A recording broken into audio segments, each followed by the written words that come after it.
right, welcome, Dr. Takio and Nicolai from Neuroframes. And I Yeah. heard a rickshaw There's in Sri Lanka. Yes. yeah. Or it was a motorbike or something. Yeah. Sorry for that. Do they have those people who sell stuff on those stalls? They keep like they're kind of like portable. They walk around with them. You'll Yeah, and hear them selling they stuff. play music. They play music Yeah. also. Oh, yeah, yeah. So are you just in Sri Lanka for, because I know you went there to do some hiring and everything, but are you establishing like a home base out there? Or are you No, still no, going to no. be based out of I'm not Germany? doing. I'm not doing hiring here. It's just I'm skipping the Hamburg winter, and since my business is Oh, online, I can really well also work from here, and I'm gonna be here for maybe 2 months, something like that, and then let's see where to after, but okay. somewhere Southeast Asia. Yeah, the heat will also burn calories. That sweat, it'll take some calories off too. That helps, yeah. But yeah, and so thank you for joining us, Nick.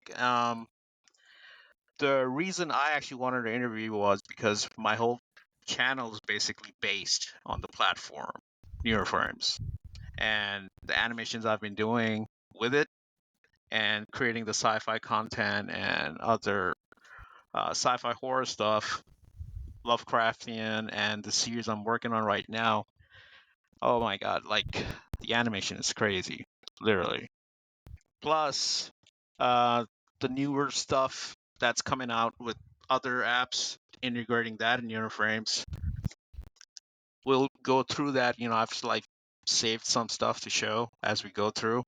But yeah, so a lot of people don't know, like, just the pathway Neuroframes came about. And I know 2023 is basically the launch year for Neuroframes.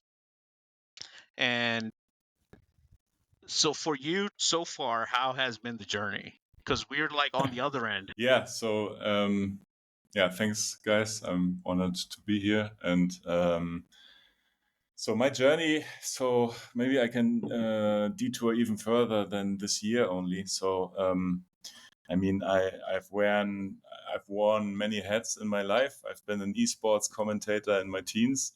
I've played Warcraft 3 a lot and was like shoutcasting Warcraft 3 games. Um, then I mean, I studied physics and also did a PhD in physics. So I was kind of an academic researcher, spending a lot of time in dark laser labs. But also was very involved in music by being a rapper and music producer, which honestly during the, let's say, the time I spent in university, I was always in the head kind of, I would like to be a musician and not a physicist. I was more targeted at music, but never really had the guts to go all in on it. And so also never really, I mean, yeah, I played some gigs and stuff, but it wasn't really big or anything. But yeah, but I was always kind of searching for something that fulfilled me completely. And after I finished my PhD, I mean, the whole academic world was open for me, but I decided against pursuing it. Also because I just discovered that I love programming a lot, and then played around with like AI around 2020. People didn't really call it AI back then. It wasn't so cool to call it AI back then. It was kind of cringy to say AI, actually. People said deep learning or machine learning or something like that. Yeah, I did a lot of things there, but more for hobby and stuff. And end of last year, end of 2022, I played around with Stable Diffusion based AI animation generation. So Stable Diffusion is this text to image AI, and yeah, you type in some text and you get some images out. And if you play some tricks there, you can create very trippy, cool animations out of it. And there was an awesome open source repository on GitHub called Deforum. Really, really cool. I mean, those guys developed an awesome algorithm. It produced absolutely stunning images at the end of last year, but you kind of had to be a developer to use it. And I felt very strongly that this technology should actually be put into the hands of artists and musicians, and who knows who would find this technology useful. Actually, back then I didn't really have a clear use case in mind. It was more like, okay, this is a super powerful technology. Somebody needs to build an accessible web UI for this technology so that people can play with it, and let's see where this develops. In startup world, usually there is one main rule that people give. Also, Steve Jobs and stuff, all these people give one rule. It is never start from the technology when you're founding a startup, always start from a problem. But I was doing the opposite. So I was completely coming from the technology. I didn't know which problem it solved, but it felt like really powerful, felt like a really novel, powerful technology that I wanted to bring to the people. So, and then I built the first version of Neuroframes. I didn't really have web development experience at all, honestly. This was my first React project. ChatGPT helped a lot. ChatGPT had just come out, so it helped a lot.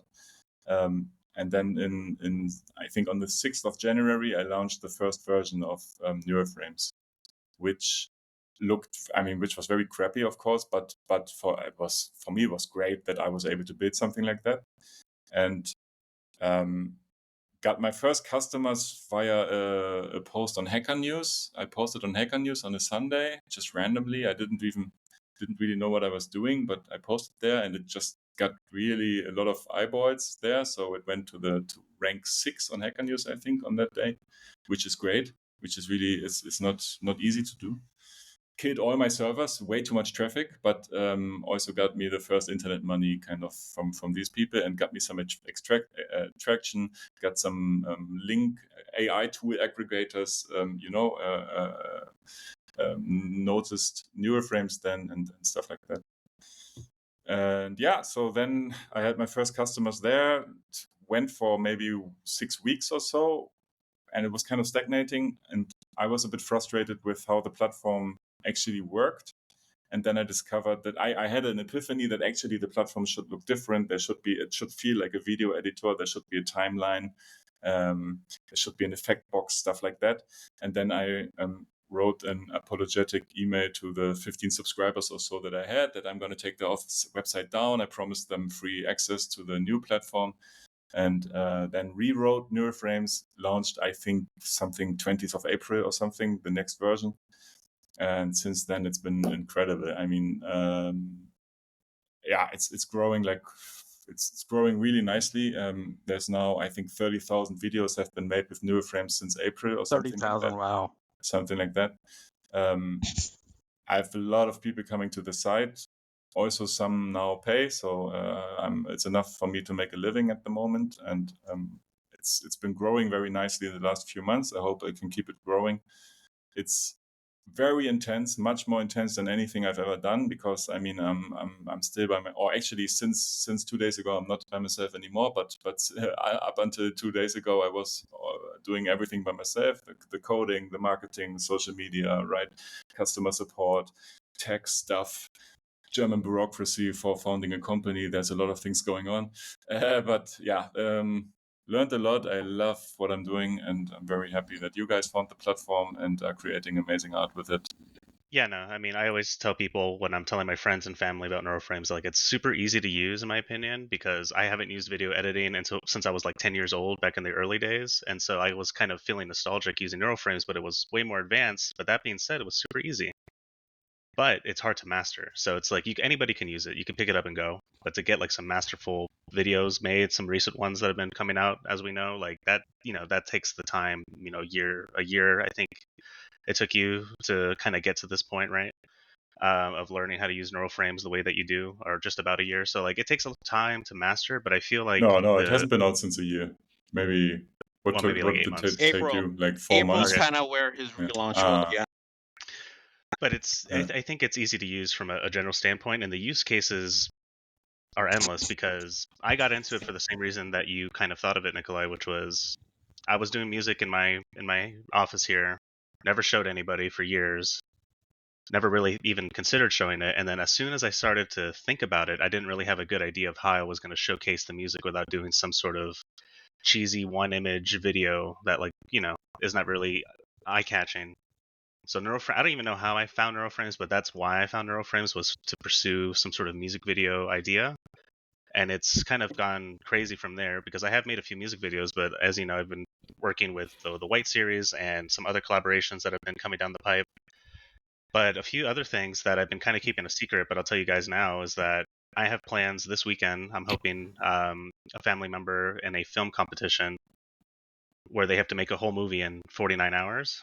So I'm helping them with the music, but I'm also going to help them use neural frames, not necessarily for the full film, but as like CGI essentially, right? Cool. So for some in-house CGI in a indie film, which I feel like this particular competition, which is based in Vegas, is never going to see anything like this before. So I think it's just going to be not only like a great advertisement for neural frames, Sick. but it's just going to kind of, you know, change the way that maybe people even look at neural frames. Like it's not just for full video animation just on YouTube or anything of that nature. And another project I'm going to be working on, or two other projects I'm going to be working on, is podcasts like this, but for history. And instead of having, you know, faces the whole time, it's going to have little images, neural frame animations pop up explaining historical concepts using neural frames. And the whole podcast is going to be run through that avenue. That'll come out probably in another few months. And then one other project is to make children's storybooks, because me and my wife have written a few stories, and my wife is a great artist, but one thing she struggles with is the animation side of it, right? Making the same character look the same on 20 different pages, right? Well, Right. guess what you can do with neural frames? Create a custom model with all of your drawings, and then boom, you can now create like a 10-minute video, and then from that video, slice out your children's book, right? And then boom, you have a perfect Wow, I'd be illustration there. very interested how this works. The custom model on the drawings. This must be really cool if it works. I don't know actually. I've done some tests that I haven't made, you know, that I didn't do anything with, but I've been testing it a lot, and yeah, no, it's gonna happen. Like I can't give you a deadline but it's Cool. gonna happen for sure. It's interesting because from these initial 15 customers or what of the first version, I was speaking to them a lot, and each of them kind of had a different use case. There was somebody who wanted to visualize his dreams. There was also somebody who wanted to visualize children's books. There were a couple of musicians, and then there was a barkeeper who wanted to do visuals for his websites.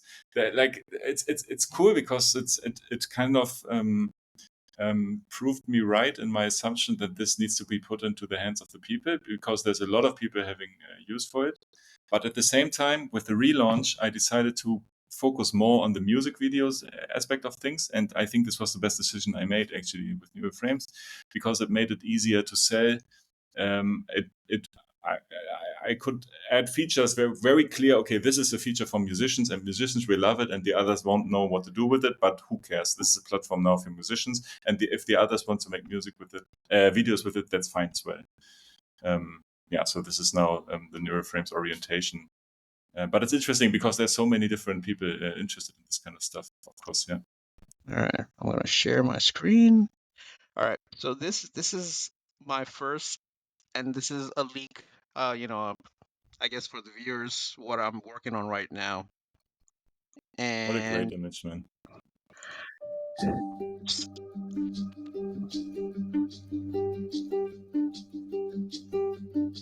so this is every image made in DALL-E 3, ChatGPT.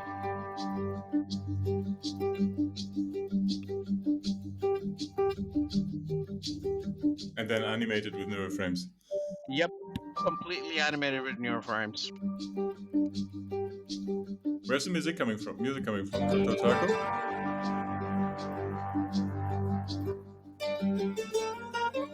The music, actually, this track, since Otaku was playing Death Stranding, he was doing a memoir for the artist who passed away. So I had to pick something sad because